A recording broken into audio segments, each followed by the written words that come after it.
So I got a car, a used car, and I go to start it, and it does this. And I put a new battery in it.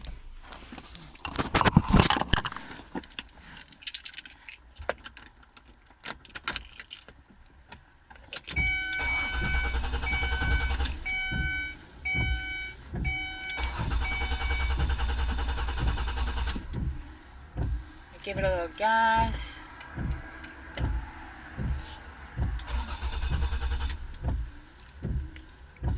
Nothing. Any suggestions?